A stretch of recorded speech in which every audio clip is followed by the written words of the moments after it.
Now, as spectators, coaches and athletes focused on the action at the Gibson-McCook Relays, a somber mood filled the air at the National Stadium as the loss of legendary track and field analyst, author and commentator Hubert Lawrence occurred last night.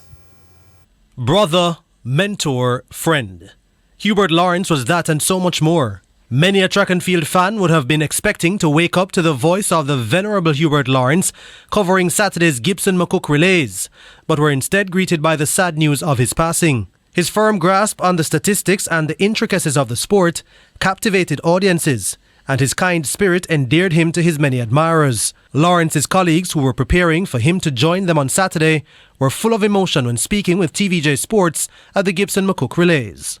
Before being analysts, before being anything else, we were track and field friends. And we'd go to track meets and sit down in the stadium and watch track meets together and have a good time together. And this is something we do every Saturday from the first weekend in January until the local track season ends.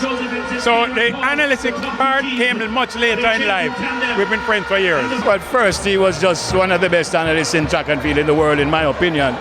He was very humble, and even though he kind of knew that we rated him, he never ever pretended or behaved as if he knew more than us. He knew that he had a role to play, and he played it brilliantly, but very humble, very nice person.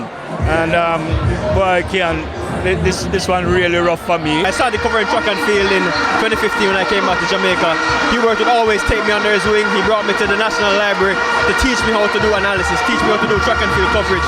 And it's tough for me because he meant so much to me. He meant so much to all of us that I'll do my best to honor his memory, because he's always told me the key to being a great analyst is knowing the people that you're analyzing and doing the research. The last time I worked with him was by JC, and yeah, he was just in his element. We're going to really miss this brother because this brother have so much history. Track referee Dennis May officiated many a track meet alongside Lawrence. He was an incredible human being, service, giving of himself totally to the cause. Such knowledge and freely given. He was the one who wrote all the citations for the Olympians at the Jamaica meet that we every year, and he was the one who read it. This year was the first that he wrote it, and he could not make it to read it. I suspect maybe he was not well. When we had many instances where we went to visit other athletes and people forgotten, I remember we went to visit Seymour Newman all the way up in Kabla, and he said, "Paddy, let's go there." We had a friend, a fallen athlete things were difficult. He said, "Let us go and visit." And that tells you the type of person that he was. J3A's president Garth Gale gave the perspective of the sport's local governing body. Well, he surely missed. That would be very obvious, as you move around the stadium, in the regular places that he would have, be seen talking to different people. You see the somberness. People are very, sad. Past students of his alma mater also have shown their, how sad they are of his passing. So for us, we have lost an icon. And the Deputy CEO, Broadcast Services and Content at the RJR Gleaner Group, Dr. Claire Grant, remembered Lawrence fondly. Hubert has been a part of us, especially on this journey for sports, where we have focused on track and field.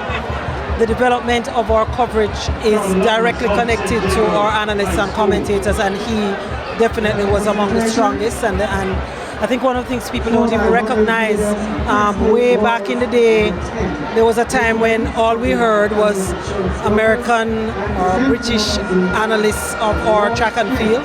And back in the time of CMC, when they first got the rights, Hubert was one of the pioneers of telling our story through our voices for the region.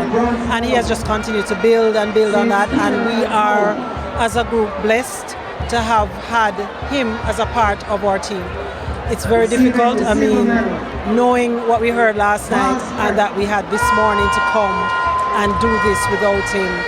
It was evidence of the void that we feel it. We feel him not being here. Since his involvement in track and field, Lawrence, who was a columnist with the Jamaica Gleaner, wrote and co-authored 3 books to include Champs 100 in 2010, The Power and the Glory, Jamaica in World Athletics from World War II to the Diamond League era in 2012, as well as 50 Days of Fire in 2022.